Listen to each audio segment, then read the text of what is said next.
Alors moi, en fait, mon bagage, c'est que j'ai un parcours assez typique qui s'est promené entre chef d'entreprise dans le domaine de l'hôtellerie-restauration, également au niveau des ressources humaines de recrutement, conseillère en emploi, j'ai touché à la comptabilité, bref, un parcours atypique.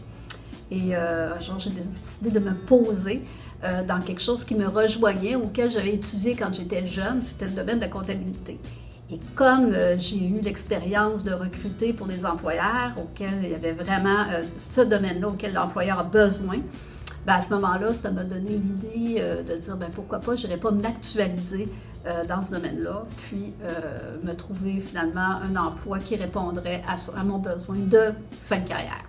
Ça m'a servi grandement parce que moi, comme je disais tout à l'heure, j'étais de la vieille école au niveau de la comptabilité, donc qui était plus faite manuellement, évidemment, à cette époque-là. Ce que ça a permis, c'est d'actualiser, de transposer mes connaissances dans le monde actuel de la comptabilité informatisée.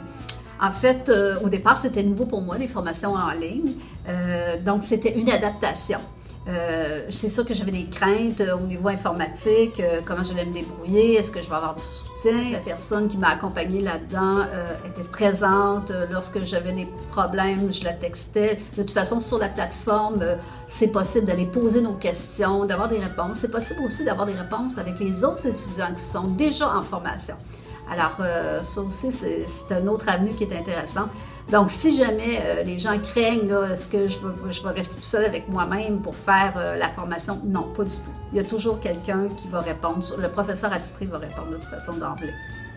Lorsqu'il se présentait une problématique ou un questionnement, la façon que je fonctionnais, c'est que j'écrivais un courriel à mon professeur et ce qu'on faisait, c'est qu'on se donnait un rendez-vous téléphonique également parce que moi, j'avais comme besoin aussi d'avoir de l'interaction et de savoir un petit peu, aller plus en profondeur dans mon questionnement, de bien comprendre.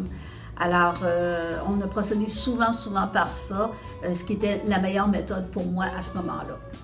Alors, cette formation-là, je la recommande à tous parce qu'elle est tout simplement extra.